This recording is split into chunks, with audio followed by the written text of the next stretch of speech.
Halo selamat pagi pemirsa Jawa Post TV, kita berjumpa kembali dalam program acara Kawan Dewan. Tema kita kali ini adalah mewujudkan postur APBD Kota Semarang yang pro masyarakat. Bersama saya Suli Sesa, kita akan berdialog bersama 3 narasumber kita kurang lebih selama 1 jam. Berbicara tentang anggaran pendapatan dan belanja daerah atau APBD, ini merupakan instrumen vital dalam pelaksanaan program pembangunan dan pelayanan publik di daerah. Postur APBD yang ideal mencerminkan keberpihakan kepada masyarakat, mencakup kebutuhan dasar, pemerataan pembangunan, serta efisiensi penggunaan anggaran. Nah, sebagai ibu kota provinsi Jawa Tengah, Kota Semarang menghadapi tantangan dan juga peluang pembangunan yang kompleks. Nah, dalam rangka menjawab harapan masyarakat, DPRD Kota Semarang memiliki peran strategis dalam fungsi anggaran untuk memastikan APBD dirancang dengan prinsip keadilan, partisipatif, dan berbasis kebutuhan real warga. Melalui dialog interaktif pada kesempatan pagi ini diharapkan akan muncul gagasan dan masukan konstruktif dari berbagai pihak terkait, sehingga penyusunan APBD Kota Semarang tahun anggaran mendatang benar-benar menjadi cerminan aspirasi masyarakat. Nah, untuk membahas tema kita pada kesempatan kali ini sudah hadir bersama kita 3 narasumber yang luar biasa. Yang pertama, Ketua DPRD Kota Semarang, Bapak Kadar Lusman, Sarjana Ekonomi, akrab dipanggil Pak Pilus. Pak Pilus, apa kabar? Alhamdulillah, kabar baik Mas. Selalu sehat dan ceria. Sehat. Kalau Pak Pilus itu ketemu selalu ceria dan bahagia. Insya Allah Mas. Dan jangan lupa selalu ketawa ya Pak ya. Masih aktif sepedaan ya Pak Pilus ya? Sama Mas. Pak Pilus kalau pagi sepedaan dari Palir sampai Sabara ya Pak, Mijen ya Pak? Iya, dari rumah sampai Gunung Pati, kadang rumah sampai Podorejo. Sama kayak sebelah ini pas sepeda juga. Sama juga? Wah. Bodinya kan kelihatan. Iya. Ini Pak Pilus ini sambil nyelam minum air. Kalau sepedaan lihat kondisi konstituen dan warga di bawah ya Pak Pilus ya.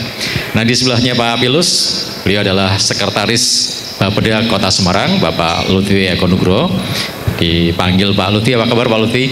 Alhamdulillah baik Mas. Sehat Pak Lutfi ya. Sehat, saya juga baru pertama kali kalau sama Pak Lutfi ketemu ini dialog interaktif. Oke, di sebelahnya Pak Lutfi, nah ini Sri Kandi kita, Ibu Dr. Tri Lestari Hadiati. Betul ya Bu, MSI ya Bu ya. Beliau ini adalah akademisi dari Universitas 17 Agustus. Iya. 1945. Untak Semarang. Betul. Kampusnya di Medan. Juga menjabat sebagai Kaprodi ya Bu ya. Kaprodi Magister Administrasi Publik Untak Semarang. Iya. Sehat ya Bu ya. Alhamdulillah. Kampus tetap Semarak ya Bu ya. Iya, Untak ya. harus. Ini tempat main saya dulu Pak. Kampus Untak Pak. Nah, oh iya. Alumni berarti. Enggak Bu, tetangganya Bu. Dapat jodohnya juga di sini. Main aja ya. Curhat ya. Baik, kita langsung ke tema Pak Pilus terkait dengan APBD Kota Semarang. Di awal ini bagaimana Pak Pilus melihat postur APBD Kota Semarang? Apakah sudah memenuhi harapan dari kalangan DPRD Kota Semarang sebagai APBD yang pro dengan masyarakat? Ya, kalau kita melihat postur anggaran APBD baik di murni maupun perubahan itu sudah ideal ya menurut kami. Menurut kami nih, menurut kami sudah ideal. Paling tidak keterpihakan kepada masyarakatnya oke.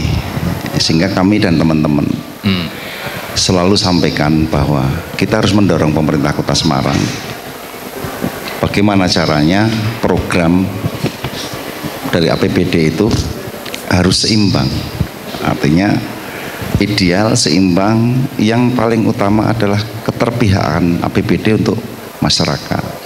Nah, itu kami semangatnya seperti itu. Dan kalau kita lihat dari murni yang baru ya, karena ini kepala daerahnya baru, ini malah lebih berpihak sekali dengan masyarakat. Berpihak sekali? Oh iya. Garis bawah ya, berpihak sekali ya Pak. Indikatornya seperti apa Pak Pilus? Kalau indikatornya, kalau yang ini kan kebetulan ada program yang sangat menarik dan itu sangat membantu meringankan beban masyarakat dengan 25 juta per RT per tahun. Dana RT? Iya, itu kan sangat berpihak sekali kepada masyarakat. Sehingga masyarakat kelihatannya pada bulan Agustus ini riang gembiranya jauh lebih nampak ketimbang sebelumnya. Karena sebelumnya nggak riang kegiatannya ya, jalan sama tapi masih iuran. Nah, yang bulan ini tahun ini kegiatannya lebih meriah tetapi mereka tidak terbebani. Nah, itu sehingga mereka dalam rangka merayakan hari ulang tahun kemerdekaan ke-80 ini luar biasa. Nah, itu yang kami lihat secara nyata. Nggak ada yang gerudel-gerudel tari ukuran ya Pak ya? Iya. Kalau ukuran atau indikatornya kalangan Dewan bahwa APBD ini pro masyarakat itu apa Pak yang digunakan oleh kalangan DPRD? Iya, kan ada beberapa program unggulan ya. Unggulan itu kan satu pendidikan, kesehatan. Ini kan jelas-jelas harus lebih besar anggaran itu. Nah, kami tolak ukurnya melihat di situ, kesehatan dan pendidikan. Kalau kesehatan pendidikannya oke, berarti masyarakatnya jelas oke. Kira-kira itu. Dua hal itu ya yang. Iya.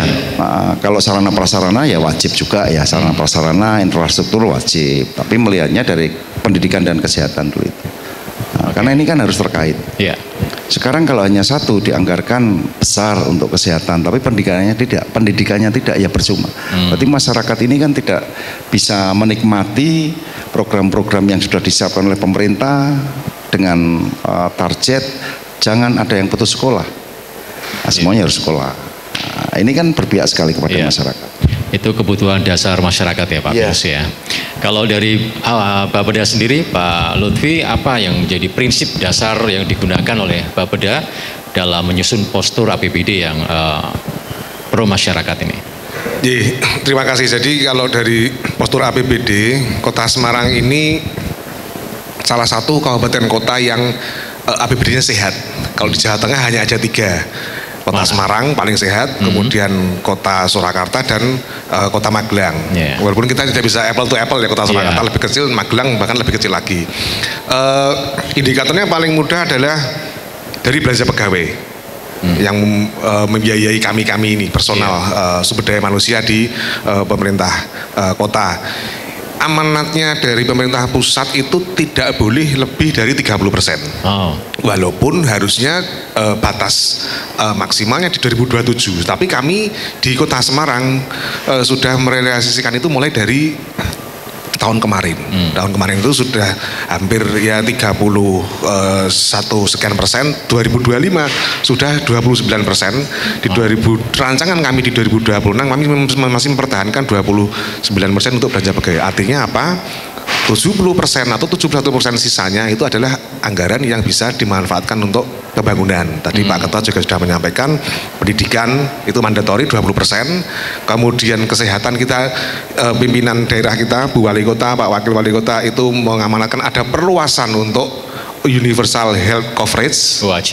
Itu juga kami biayai dari situ, dan seluruh kebutuhan-kebutuhan dasar yang harus kita biayai di situ. Jadi seperti kebutuhan untuk masyarakat, termasuk tahun ini yang diluncurkan oleh Ibu Wali Kota 25 juta per RT, itu juga anggaran kalau belanja pegawai kita lebih dari 50% maka duitnya nggak ada. Dan itu mayoritas kabupaten kota di seluruh Indonesia itu masih di kisaran angka 50 atau lebih dari postur APBD yang mereka miliki. Mungkin indikator paling sederhananya seperti itu. Berarti ada efisiensi untuk belanja pegawai Pak Lutfi ya? Jadi belanja pegawai itu bisa lebih rendah kalau kita bisa kreatif menciptakan pendapatan daerah yang memang cukup tinggi. Jadi karena dari postur anggaran kita yang di 6,1 rencana nanti di 2026 masih di tahap RKPD itu 4,1 itu pendapatan hasil daerah dan itu tidak ada di daerah lain yang hanya kota-kota besar yang bisa mandiri seperti itu. Seperti itu. Ini jadi Kota Semarang bolehlah ya salah satu kota yang secara APBD cukup sehat ya Pak ya, kita plong lah di awal ya Pak Firus ya.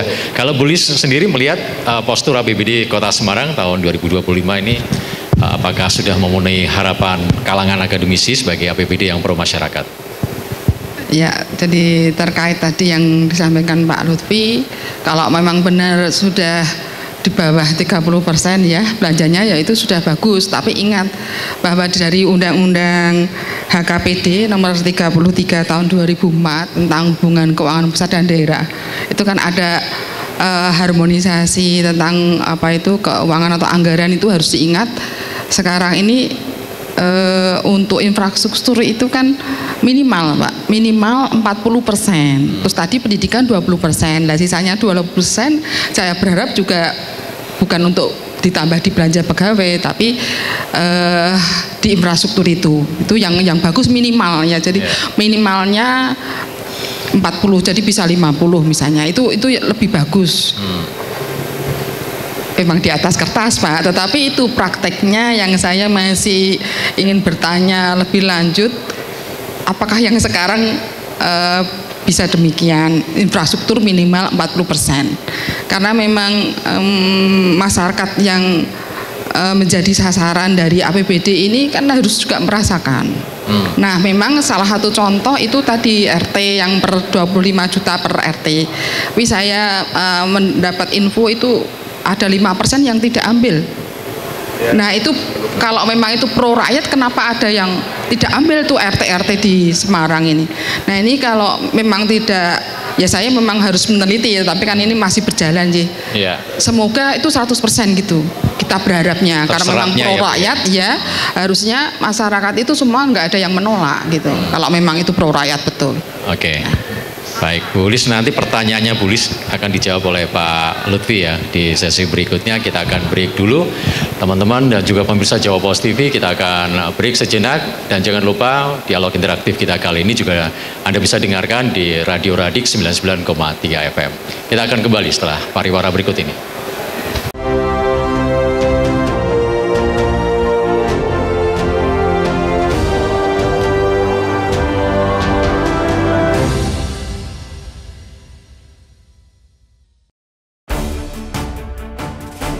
Mengisi waktu siang Anda, kami hadirkan berbagai informasi yang terjadi, melaporkan peristiwa langsung dari lokasi. Untuk menyambut bulan suci Ramadan dan Idul Fitri 1446 Hijriah, pemerintah mengumumkan akan memberikan potongan harga atau diskon untuk tarif jalan tol. Update siang, setiap hari pukul 11.30 waktu Indonesia Barat di Jawa Post TV.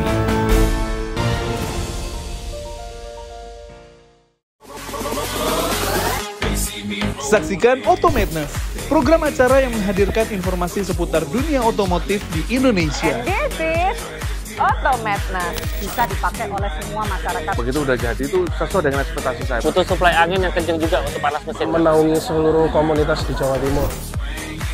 Auto Madness hanya di Jawa Post TV. Auto Madness, your automotive and lifestyle TV show in Indonesia. Berbagai peristiwa disajikan dalam sebuah berita.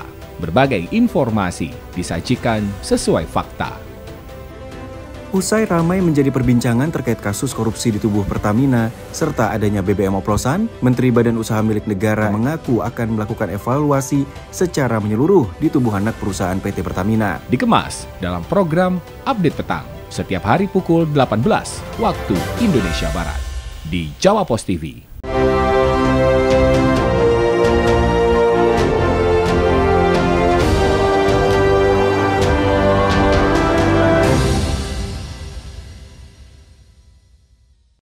Kita lanjutkan perbincangan kita di dialog interaktif kawan Dewan bersama 3 narasumber kita, Ketua DPRD Kota Semarang, Pak Pilus, Pak Lutfi, Sekretaris Bapeda Kota Semarang, dan Ibu Lis dari akademisi dari Universitas 17 Agustus Untak Semarang.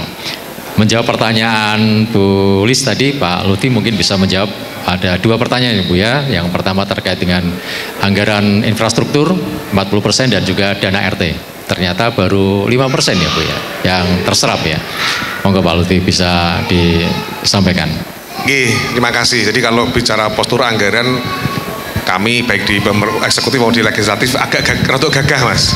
Untuk gagah itu karena benar-benar sehat. Jadi kalau infrastruktur mandatorinya 40%, kami sudah di angka 47%. Untuk di 2025 dan rancangan kami di 2026 kami akan coba, karena ini masih di RKPD ya, nanti akan juga kami tetap tingkatkan, dan sudah komitmen pimpinan bahwa anggaran yang ke publik memang harus lebih besar daripada operasional kami yang ada di pemerintahan.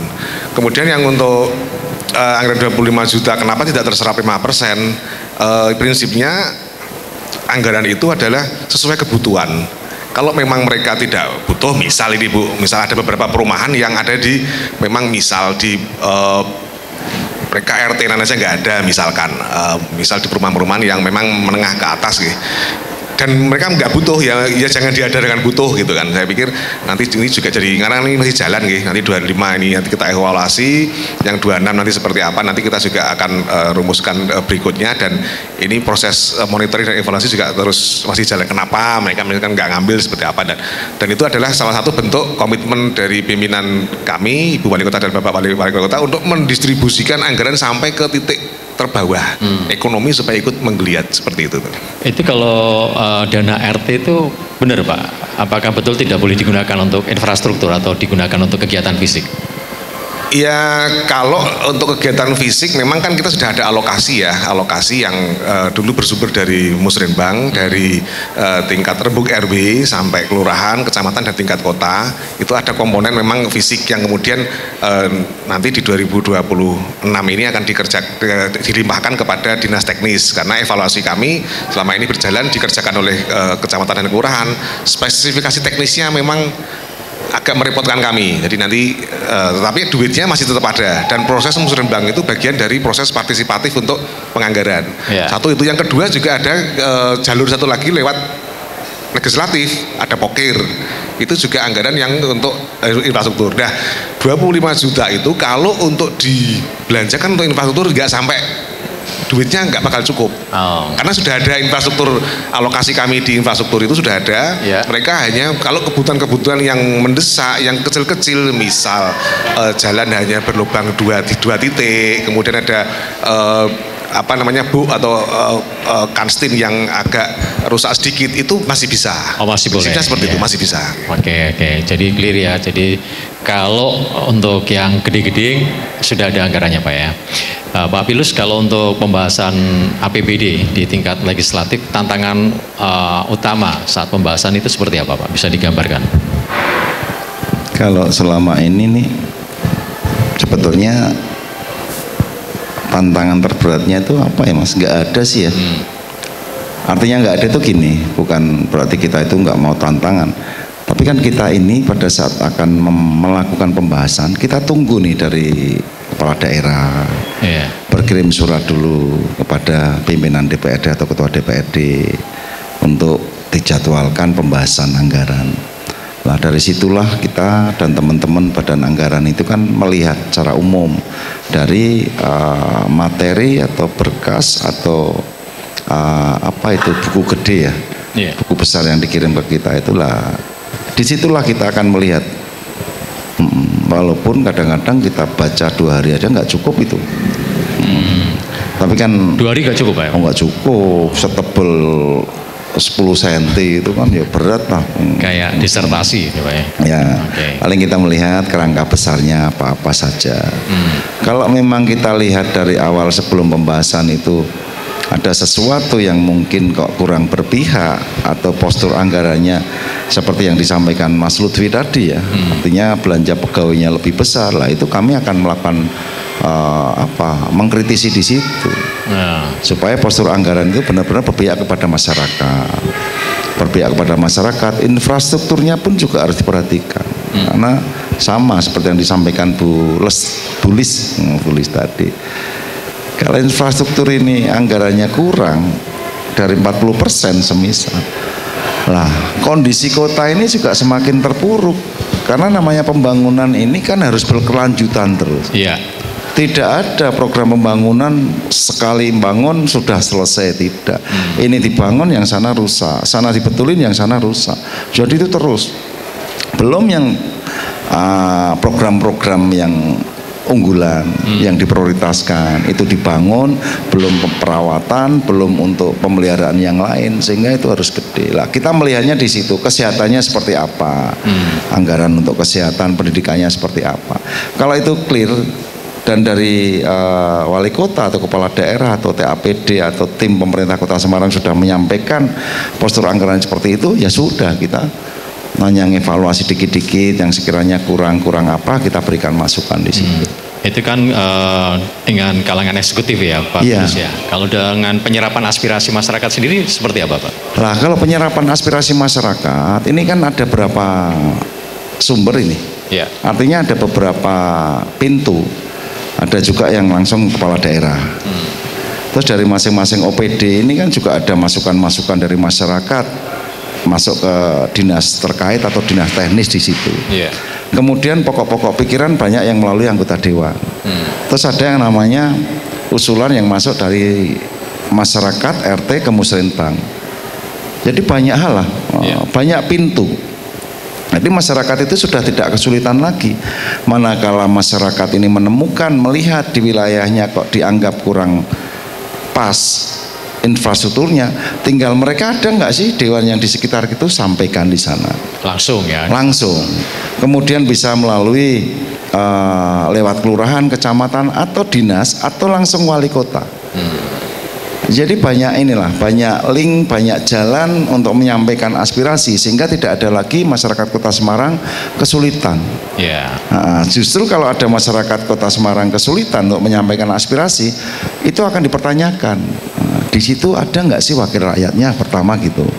Nah, biasanya kan langsung disasar kan, ada nggak sih dewannya di situ? Langsung didatangi. Ada tapi tidur, dibangunin aja, kasihlah ini. Gitu, ada tapi tidur gitu. Iya, kan kadang-kadang seperti itu. Ini tidak ada alasan lagi. Kenapa?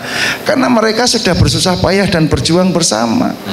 Jangan kasih kesempatan tidur berkepanjangan. Kira-kira gitu. Bablasan nanti ya. Kebablasan. Kalau Pak Lutfi, apa tantangan dalam menyikronkan rencana pembangunan jangka menengah daerah atau RPJMD dengan keterbatasan fiskal? Apalagi kan sekarang lagi ramai efisiensi anggaran ya Pak. Betul. Tantangannya yang pertama, karena kita masuk di dalam kriteria kabupaten kota yang sehat, PAD, rasio PAD terhadap belanja itu sangat sehat, itu adalah dana transfer dari pemerintah pusat yang turun ke daerah itu dikurangin. Justru yang kepada kabupaten kota yang nggak sehat, misalkan belanja pegawainya 55%, itu dana transfer yang backup ke sana. Jadi kadang kita merasa kok nggak adil ya, kadang kita, walaupun di satu sisi kita gagah, kita mandiri kok gitu. Tapi ini dari tantangan kita. Memang trennya dana transfer dari pusat itu semakin tahun semakin menurun. Padahal seharusnya untuk belanja pegawai itu seharusnya idealnya itu ada di cover dari APBN, DAU, dana transfer tadi. Tapi pada prakteknya DAU-nya pasti lebih kurang, lebih sedikit daripada kebutuhan kita. Itu tantangan yang pertama. Kemudian yang kedua adalah karena kita di Kota Semarang yang sudah relatif tertata program-programnya itu menjadi benchmark kita. Misal di tahun yang lalu, tahun sebelumnya misalkan pendidikan sudah di cover, pendidikan gratis, negeri gratis, tambah swasta gratis, kesehatan di cover, kemudian transportasi publik disubsidi. Trans Semarang itu kan sudah sampai sekitar angka plus anggarannya BLU-nya itu berarti sekitar 290 miliar setahun. Itu kan kita kalau nggak cermat membelanjakan itu kan nggak ada, pasti ada yang terlewat. Istilahnya kalau di dalam anggaran pemerintah itu kan anggaran-anggaran yang dalam upaya untuk mewujudkan welfare state, kesejahteraan masyarakat. Itu yang kita harus cermat ngitungnya, monto-montonya. Nah itu memang jadi tantangan kami di eksekutif, dan kalau itu kami kelewat pasti dari legislatif akan mencermati itu. Ini kok iso, hasil kok iso kurang ini piye. Nah pasti kan nanti akan dicermati dan nanti akan dicarikan solusinya, carikan anggaran solusi yang lain dari penganggaran yang lain yang tidak perlu atau bisa ditunda, kita tunda dulu. Yang penting kepada masyarakat itu 24 jam mereka kebutuhan bisa terpenuhi dengan anggaran kepada publik tadi, seperti itu Pak. Oke, ini gambarannya seperti itu ya Pak. Kalau boleh tahu DAU Kota Semarang berapa Pak kalau dari pusat itu? DAU itu sekitar tidak sampai 1,5 triliun kok. Jadi kalau kita APBD misalkan APBD di perubahan 2025 itu kan 6,3 gitu. 6,3, PAD kita hampir sekitar 4 triliun. Berarti kan nggak sampai 2 triliun DAU-nya. Itu mohon maaf, DAU-nya mungkin tidak sampai 1,5, mungkin ada DBH dan ada bagi hasil juga itu yang, dan DAK yang masih bisa menutup. Tapi kalau daerah yang fiskalnya nggak sehat, DAU-nya kadang itu sampai 50% lebih, tergantung kepada pemerintah pusat. Seperti itu. Oke, jadi tinggal pinter-pinternya pemerintah kota dan kabupaten ya Pak ya? Iya betul. Mengatur keuangan tadi. Oke, kalau Buli sendiri dari kalangan akademisi, bagaimana peran riset dan data akademik dalam mendukung penyusunan anggaran yang tepat sasaran ini Bu? Ya, dari kami sih insya Allah bisa menyediakan data dan kami juga mencermati beberapa referensi. Kalau melihat dari APBD Kota Semarang itu ada kasus itu refocusing, Pak. Jadi kasus refocusingnya itu kalau bisa dihindari sedapat mungkin gitu ya. Perubahan anggaran itu masalahnya yang menjalankan implementasinya di tingkat bawah itu juga pusing ya, tiba-tiba ada refocusing. Nah ini kalau melihat kejadian beberapa tahun terakhir ya itu kalau bisa 5 tahun yang akan datang tidak ada itu sangat bagus. Kalau memang pro rakyat ya sudah, berarti tidak ada refocusing lagi. Nah itu yang saya lihat, apakah ini juga Dewan tahu kok bisa refocusing misalnya sampai berkali-kali ya, dari 2 miliar jadi 1 miliar pada sebuah proyek atau program, itu kan bikin pusing juga yang menjalankan di bawah. Sudah senang rakyat, sudah mulai bergembira, tapi tiba-tiba ada refocusing, dan ini di Semarang saya lihat juga terjadi seperti itu. Apakah bisa bisa dihindari kah? Mungkin dari Pak Pilot sendiri sebagai pengontrol, sebagai pengawas, bisa enggak preventif gitu. Jadi itu pengawasannya itu mulai dari pengalokasian anggaran. Tidak hanya setelah ada kejadian-kejadian di masyarakat yang viral itu baru bergerak, tetapi saya melihat mungkin kurang maksimal juga. Ini beberapa referensi bukan di Kota Semarang, di Jawa Timur saya pelajari itu, juga di Pemalang itu pengawasannya kurang. Jadi memang pengawasannya harus mulai dari alokasi anggaran ini. Iya. Apakah tidak pernah diundang atau bagaimana itu, Pak? Oke, ini soal refocusing ya Bu ya, istilah yang populer ketika musim Covid kemarin ya Pak, itu ya, refocusing anggaran. Kita juga pusing Bu kalau ada refocusing Bu, media juga Bu. Ya. Baik, kita nanti akan dijawab langsung Pak Pilus, kalangan legislatif dan juga dari eksekutif terkait dengan refocusing ini. Kita akan kembali setelah pesan-pesan berikut ini.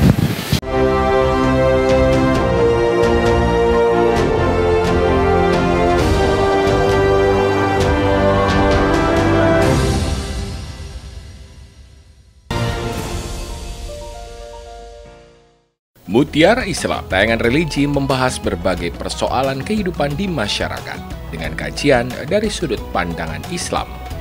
Mendapat jodoh, istri yang begini. Umumnya ya takdirmu nggak bisa diubah, ya wes, ya itu. Bersama narasumber dan ustadz yang ahli di bidangnya. Saksikan Mutiara Islam setiap hari pukul 5 pagi hanya di Jawa Post TV.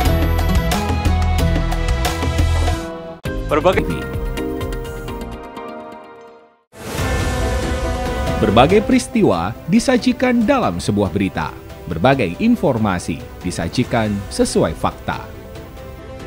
Usai ramai menjadi perbincangan terkait kasus korupsi di tubuh Pertamina serta adanya BBM oplosan, Menteri Badan Usaha Milik Negara mengaku akan melakukan evaluasi secara menyeluruh di tubuh anak perusahaan PT Pertamina. Dikemas dalam program Update Petang setiap hari pukul 18 waktu. Refocusing kalau bisa Pak, apalagi kalau itu menyangkut anggaran infrastruktur ya Bu ya.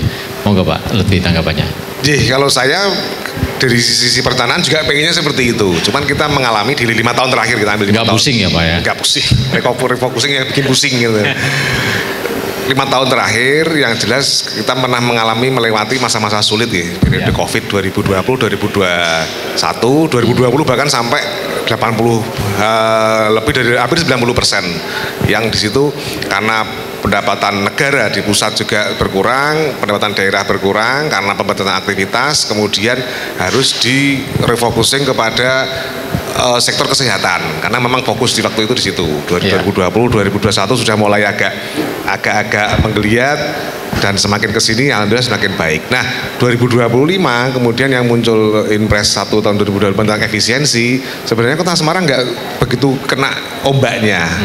Kalau istilah kami mungkin hanya riak kecil saja karena DAU yang dipotong oleh di efisiensi oleh pemerintah pusat kita hanya kena alokasinya 9 miliar dari postur belanja kita yang 6 triliun itu, jadi nggak begitu ngaruh di Semarang, tetapi di daerah lain beberapa hari yang lalu dari kabupaten saya nggak bisa sebut, mungkin kabupaten di Jawa Tengah itu di bulan Agustus ini sudah habis APBD-nya, anggarannya. Jadi mereka memang karena tergantung dengan dana transfer tadi dari pusat. Nah kalau di Semarang memang efisiensinya tidak besar, refocusingnya itu hanya kepada di yang murni 2025 dan di perubahan 2025 itu hanya mengalokasikan, realokasi ulang kepada program-program prioritas yang khususnya berpedoman kepada visi misi, penerapan visi misi dari Ibu Wali Kota dan Bapak Wali Kota. Hanya pindah, tidak pindah ya sebenarnya. Yang semula di pendidikan ya tetap di pendidikan, tetapi aja lebih fokus, yang difokuskan saja misalkan karena ini mungkin penanganannya kalau dulu treatmentnya ke sekolah gratis, sekolahnya yang digariskan. Ketika kita kesulitan masuk ke sekolah swasta itu, maka orangnya, anaknya, duitnya mengikuti anaknya, hanya alokasi ulang dari yang dialokasikan ke sekolah. Mereka nggak mau, misalkan sekolah-sekolah yang elit gitu, anaknya yang kita biayai. Nah itu yang baru kita rancang untuk bagaimana supaya bisa optimal di sana. Jadi hanya alokasi ulang saja. Bu Lis mungkin ada tanggapan terkait dengan penjelasan Pak Lutfi tadi. Jadi kalau di Semarang insya Allah ini nggak ada refocusing ya Pak, hanya switch mungkin ya. Itu fiskalnya sehat sekali, bahkan ya kalau sehat sekali moga-moga ya kesehatan itu sampai ke ekonomi rakyat semua gitu ya, karena pemerintah sudah maksimal mungkin ya merancang dan akan mengalokasikan data itu untuk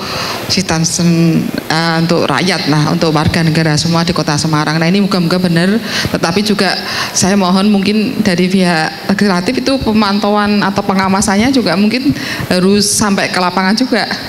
Tidak di misalnya hanya kalau dari referensi yang kami baca itu mungkin hanya di meja ya atau di dalam ruang, tapi yang sampai ke lapangan itu sehingga tidak akan terjadi masalah yang terkait dengan hukum gitu misalnya ya. Jadi kalau saya seperti itu ya, harus sampai ke praktek atau alokasi anggaran di lapangan.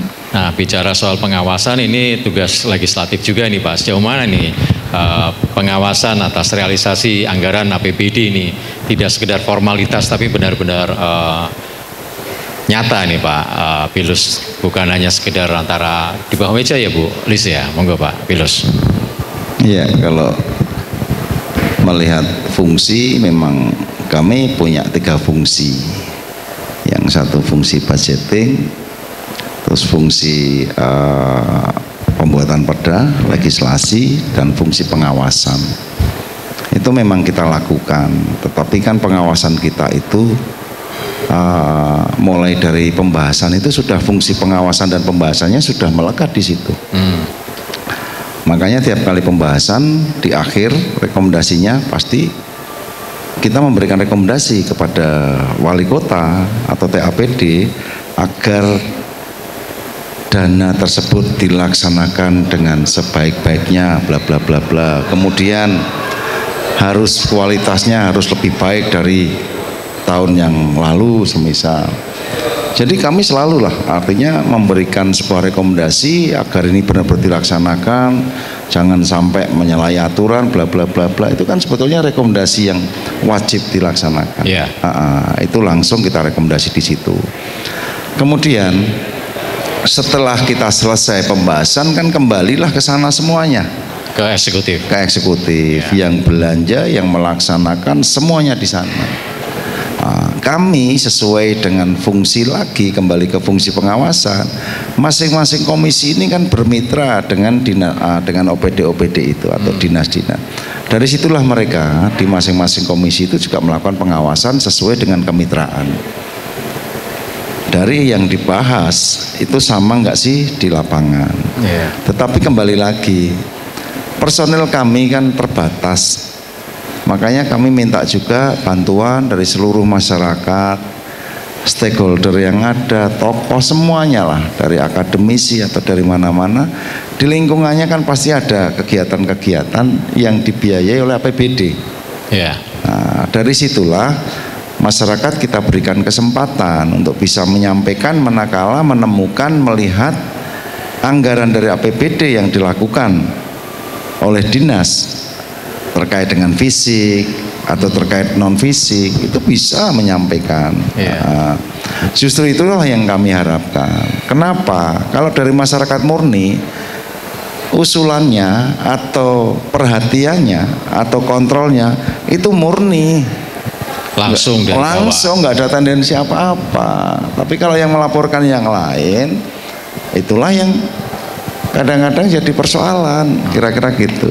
Pak Pilus, bisa nggak kita diberi contoh fungsi pengawasan dari DPRD ketika ada anggaran dan teguran dari DPRD ke eksekutif? Kalau tadi kan rekomendasi ya Pak ya, harus dilaksanakan sebaik-baiknya. Ada nggak dalam satu momen DPRD menegur eksekutif ketika terjadi penyimpangan anggaran atau anggaran ini nggak sesuai dengan apa yang dibahas dan diketok? Ya ada, artinya banyak kan teman-teman menemukan semisal anggaran untuk pembuatan saluran atau apa-apa. Mereka banyak menemukan yang sering terjadi itu adalah materialnya tidak sesuai, kadang-kadang di lapangan. Nggak sesuai spek. Tetapi kalau ada temuan seperti itu atau masyarakatnya yang negur langsung pekerja atau mandor di lapangan, mereka buang-buangan. Oh, ini saya udah seperti ini kan saya hanya pelaksana seperti itu. Uncal-uncalan Pak. Uncal-uncalan. Sehingga kalau teman-teman dewan yang dilapori seperti itu, pasti kita akan panggil dinas terkait, diajak ke lapangan. Artinya mending dibongkar sekarang atau diganti speknya ketimbang nantinya berujung masalah. Kira-kira seperti itu. Kami sering melakukan seperti itu. Bukan kami mengada-ada, tapi memang realitanya seperti ini. Temuannya seperti temuannya seperti ini. Kalau yang menemukan kita, itu mereka lebih baik memperbaiki ketimbang temuannya dari APH. Wah, lebih repot. Nah, itu malah repot. Kira-kira gitu. Nah, makanya saya selalu menyampaikan kepada teman-teman OPD, ayolah, jangan pernah melakukan sesuatu yang tidak sesuai dengan aturan. Laksanakan sesuai dengan aturan sehingga kualitasnya bisa dipertanggungjawabkan, warga masyarakatnya merasa puas dan bangga karena hasilnya seperti itu. Karena apapun itu uang mereka juga, uang rakyat. Kira-kira gitu, Mas. Bu Lits sendiri gimana Bu melihat ini fungsi kontrol dari DPRD, apakah sudah cukup maksimal dari kacamata Anda sebagai akademisi? Jadi kalau Pak Pilus mengatakan pengawasan mungkin sudah maksimal, kemudian kesehatan fiskal Kota Semarang sudah bagus, mestinya di masa yang akan datang tidak terjadi lagi yang terkait dengan hukum ya. Jadi tidak ada pejabat aktor politik di Kota Semarang yang terkait dengan hukum, mestinya seperti itu kalau memang semuanya bagus. Jadi mungkin pengalaman kita di masa lampau itu juga menjadi cermin lah.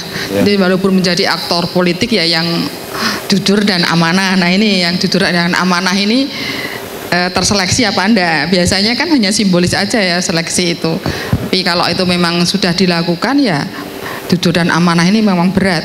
Kalau tidak dilakukan ya akibatnya akan berbenturan dengan hukum, akhirnya seperti itu. Dan saya berharap kalau memang semuanya sudah baik, sudah oke, clear ya harusnya kita tambah bagus ya, per kapitanya bisa nomor 1 Jawa Tengah mungkin ya Pak ya. Sekarang sudah ya Pak ya? Ya, bisa dipertahankan paling enggak gitu ya. Oke, berarti Ibu sudah cukup puas ya Bu ya dengan apa yang sudah dilaksanakan oleh DPRD sebagai fungsi controlling tadi, pengawasan. Ya nanti kita lihat ya yang akan datang. Kalau soal puas ya enggak ya beda ya Pak ya. Iya, itu memang nggak bisa, kita aja nggak bisa memuaskan begitu saja. Itu kan hanya yang kami lakukan. Tapi kan kami juga butuh masukan, kami butuh kritik dan saran juga dari masyarakat. Apa yang kami lakukan itu menurut kami ini sudah sesuai, tapi belum tentu menurut masyarakat atau dari kacamata yang lain. Wah itu mungkin akal-akalan atau apalah. Inilah ruang ini kami buka seluas-luasnya. Kenapa? Kita sama dan sepakat dengan Bu Lis tadi bahwa jangan pernah kita ya melihat ke belakang. Karena sesuatu yang sudah terjadi itu jadikanlah itu cermin agar ke depan bisa lebih baik. Itu tanpa harus kita sadarkan, mereka harus sadar dengan sendirinya dan melihat semuanya bahwa itu cermin itu sudah tidak boleh lagi. Nah ini untuk semuanya, khususnya di pemerintahan Kota Semarang, ke depan bisa clear, kualitasnya, masyarakatnya bisa menikmati dan itu bisa menjadi topnya Jawa Tengah, kira-kira seperti itu. Masukannya apa nih Bu Lis? Tadi kan Pak Bilus minta ada masukan, kritikan, monggo terkait dengan fungsi kontrol. Kalau DPRD. masukan saya ya itu tadi harusnya pengawasan sampai pada implementasi di lapangan saja gitu supaya keluhan masyarakat nggak ada, terus memang benar-benar sesuai dengan apa tujuan awal gitu ya. Kalau memang kayak contoh misalnya jalan yang ini saya juga mencermati, misalnya jalan aspal itu kalau cuma 700 meter dengan ketebalan misalnya cuma 2-3 cm kan ya gampang mengelupas di musim hujan, Mbak. Kalau memang jatahnya dari bestek itu sampai 5-7 cm ya housemate ya sudah housemate saja gitu. Berarti ini yang saya harapkan itu walaupun Semarang udah bagus ya jalan-jalan di kampung-kampung itu sudah aspal semua, tapi ya kualitasnya itu kalau sebentar lagi musim hujan ya walau-alam ini Pak. Ya ini saya mohon nanti kalau memang ada lagi program itu ya sesuai besteknya gitu aja. Saya kira gitu. Berarti bukan hanya sekedar turba ya Bu ya, tapi juga benar-benar kontrol ya, cek speknya kalau itu terkait dengan infrastruktur. Baik, kita akan lanjutkan Pak Bilus, Pak Lutfi dan juga Bu Lis. Kita masih punya satu sesi lagi dalam perbincangan kita di Kawan Dewan. Kita akan kembali sesaat lagi.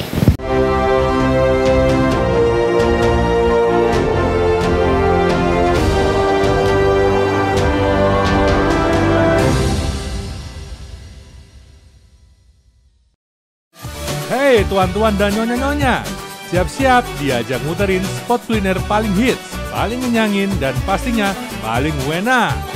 Bareng saya Juno Hahlo, dari Hidden Gems kaki 5, restoran kekinian sampai tempat makan legendaris, semua ada di sini. Jangan sampai FOMO, yuk tonton update Makan Wena setiap hari hanya di Jawa Post TV. Update terus Makan Wena hanya di Jawa Post TV. Lolos. Berbagai peristiwa disajikan dalam sebuah berita. Berbagai informasi disajikan sesuai fakta. Usai ramai menjadi perbincangan terkait kasus korupsi di tubuh Pertamina serta adanya BBM oplosan, Menteri Badan Usaha Milik Negara mengaku akan melakukan evaluasi secara menyeluruh di tubuh anak perusahaan PT Pertamina. Dikemas dalam program Update Petang setiap hari pukul 18 waktu Indonesia Barat di Jawa Post TV.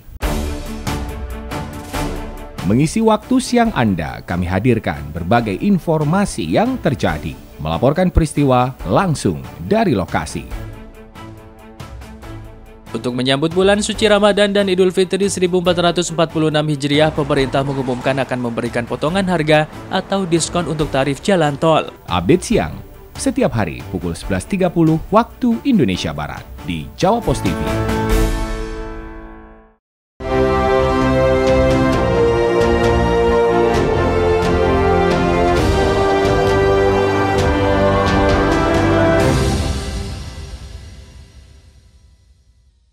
Terima kasih Anda masih bersama dengan kami di Kawan Dewan kerjasama Jawa Post TV dan Sekretariat Dewan DPRD Kota Semarang.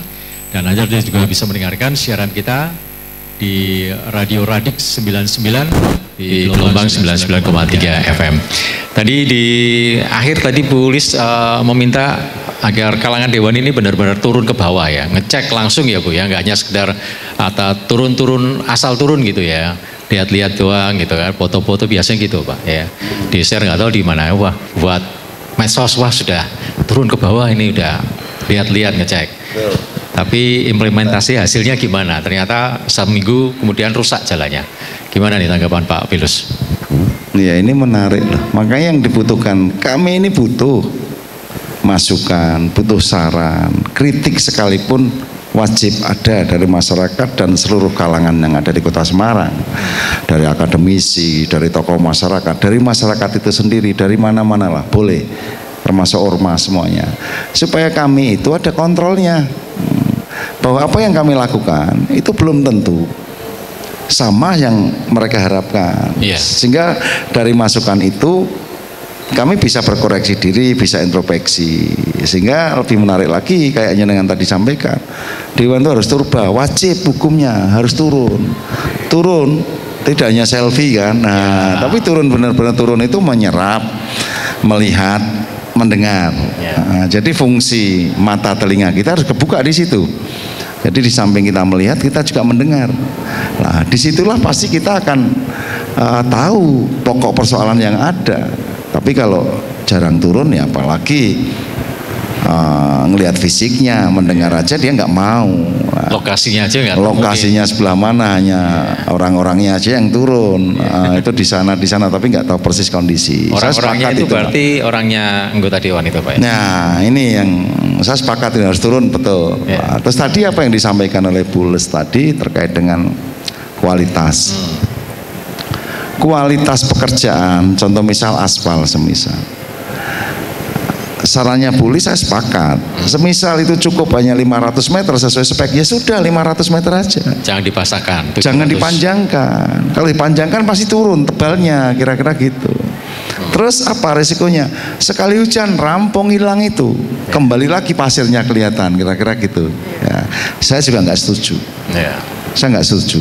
Tetapi kadang-kadang yang terjadi di lapangan itu berbalik. Memang kita butuh kesadaran dari semua lapisan, termasuk masyarakat yang akan mendapatkan bantuan tersebut. Nah, kalau tidak kita pahamkan, tidak kita selaraskan, tidak kita berikan pemahaman di sana atau sosialisasikan dari awal, pasti akan terjadi perselisihan. Betul.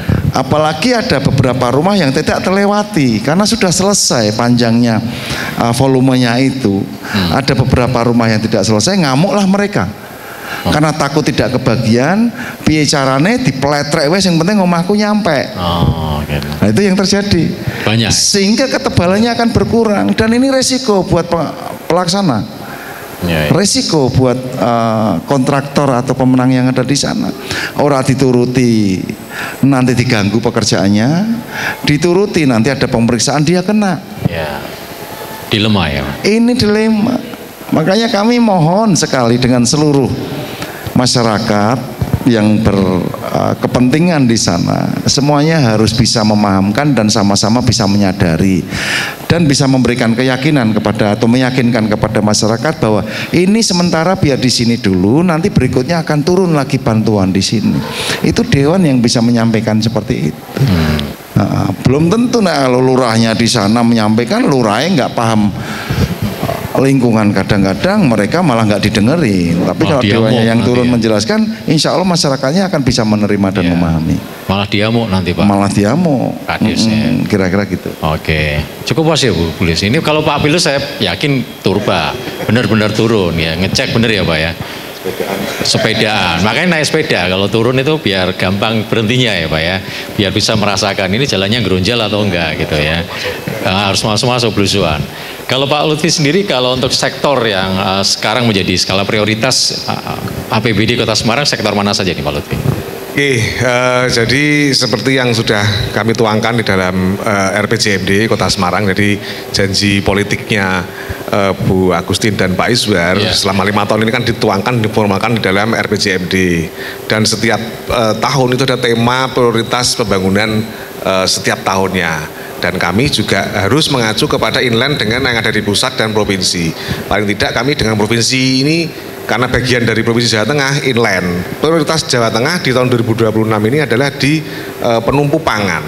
Makanya di 2026 rancangan kami di RKPD untuk 2026 ini fokus kepada pangan sesuai dengan prioritas yang ada di provinsi. Termasuk juga kita masih punya PR ini banyak ini kan, selain nanti mendukung untuk prioritas di provinsi, kami juga ada tambahan prioritas untuk di lingkungan hidup, khususnya penanganan sampah. Sampah ini kan kemarin cukup jadi viral ya, ada kontainer bodol di Rawasari juga jadi problem, ini jadi prioritas fokus untuk kita selesaikan di 2026.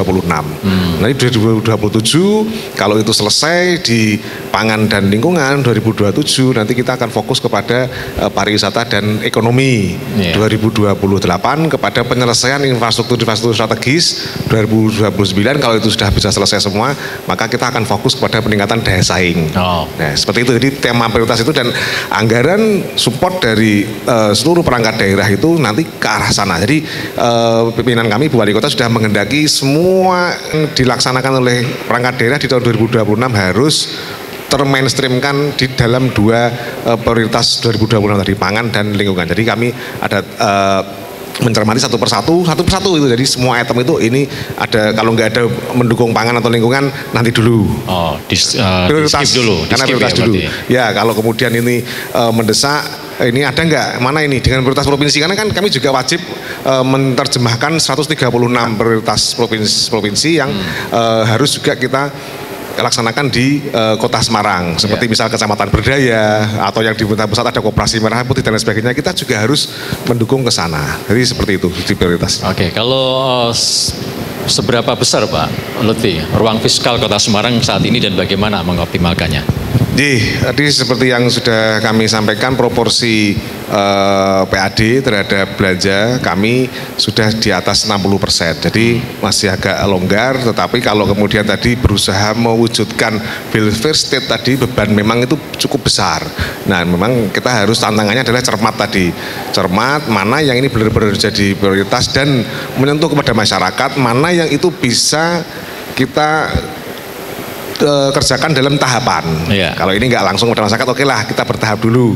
Misal kalau mungkin sarpras kesehatan itu kan mendesak ya, berarti ini harus selesai tuntas. Tetapi kalau kemudian itu yang lainnya, misal ini untuk fasilitas-fasilitas yang memang tidak urgent langsung ke masyarakat, atau misal itu operasional kami di pemerintah daerah, kita bisa tunda dulu sepanjang itu sudah bisa dipenuhi, baru kita masuk kepada prioritas-prioritas yang berikutnya. Jadi memang anggaran itu harus berbasis skala prioritas. Kalau duit kita berlebih atau tidak ada batasnya, maka sebenarnya nggak ada prioritas. Tapi karena kita juga harus cermat tadi, maka kita harus menentukan mana prioritas, mana yang bisa kita tunda, mana yang bisa kita ada tangan APBN dan APBD provinsi yang bisa kita manfaatkan di sana.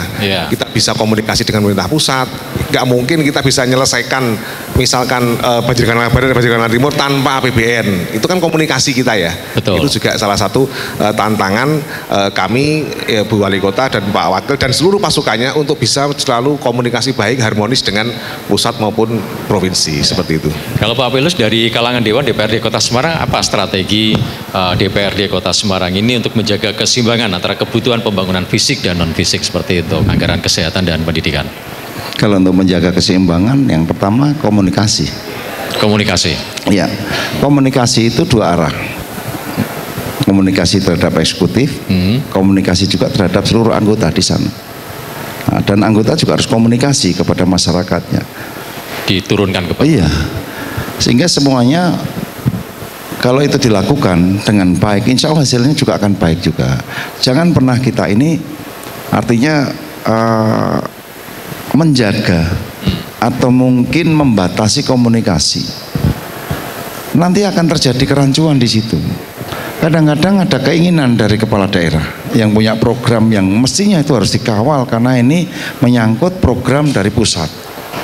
Nah, kalau tidak ada komunikasi dengan kita, nanti repot. Kalau kita tidak komunikasi juga kita nggak paham. Loh, ini kan kemarin sudah artinya pembahasan prioritas bla bla bla bla bla. Tapi kadang-kadang program pemerintah pusat itu kan harus sinergi juga dengan di daerah. Nah, makanya syarat atau kuncinya adalah komunikasi. Pernah kejadian juga Pak ya? Ya, kalau itu mungkin dulu-dulu pernah ya, sehingga miskomunikasi sehingga itu menghambat pembahasan. Komunikasi itu penting, memang harus komunikasi supaya tidak ada kesalahpahaman, tidak ada saling seudon atau curiga bahwa ini murni pure pembahasan dan program itu memang untuk kepentingan masyarakat dan program itu harus diselaraskan juga dari pusat, provinsi sampai ke daerah, ke kota Semarang. Nah, ini penting juga sehingga biar ada keseimbangan antara legislatif dan eksekutif, karena pemerintah itu kan ya simbol pemerintah itu ya eksekutif dan legislatif itu. Iya. Dua itu. Betul. Kuncinya komunikasi. Komunikasi. Oke. Terakhir closing statement Bu Ulis dari kalangan akademisi, apa yang mesti perlu ditingkatkan agar APBD Kota Semarang ini benar-benar tepat sasaran dan juga pro masyarakat? Ya. Jadi saya mengingatkan aja kalau posisi legislatif eksekutif itu kan check and balance nih Bapak. Kalau check and balance itu ya dari awal sampai akhir. Jadi mestinya punya power yang sama ya. Jadi bukan separatis of power, tapi legislatif dan eksekutif itu adalah penyeimbang. Jadi memang penyeimbang dan bukan suatu kekuasaan yang terpisah, sehingga kalau penyeimbang ya mungkin saling sama-sama besar powernya, tidak ada yang lebih rendah satu sama lain, tapi memang sebagai sebagai suatu sistem kenegaraan memang itu yang kita harapkan oleh rakyat. Mungkin powernya belum setara aja sama legislatif atau eksekutif, tetapi kalau dari sistem pemerintahan di Indonesia mestinya itu sama-sama powernya itu seimbang, sehingga saling check and balance-nya itu jalan. Oleh karena itu saya tetap berharap di masa yang akan datang ini jalan betul, sehingga tidak ada kesandung lagi kasus hukum gitu. Harapan dari kami hanya seperti itu. Oke, baik Bu Lis. Pak Pilus terima kasih, Pak Lutfi. Bu Lis juga sudah hadir bersama kita di Kawan Dewan untuk edisi kali ini. Terima kasih, sukses untuk Pak Pilus, Pak Lutfi dan juga Bu Lis. Demikian pemirsa Jawa Post TV, perbincangan kita di Kawan Dewan untuk edisi kali ini bersama dengan Ketua DPRD Kota Semarang, Sekretaris Bapeda Kota Semarang, dan dari Akademisi Universitas 17 Agustus 1945 Semarang. Saya Suli Sesa pamit undur diri, selamat pagi, sampai jumpa. Selamat pagi, siang, pagi, matur.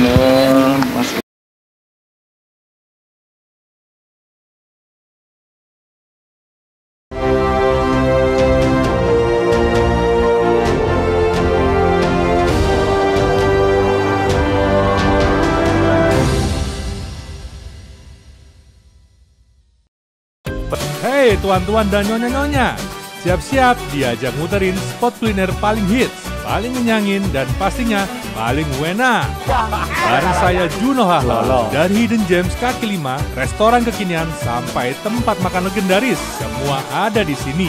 Jangan sampai FOMO, yuk tonton update makan wena setiap hari hanya di Jawa Post TV. Update terus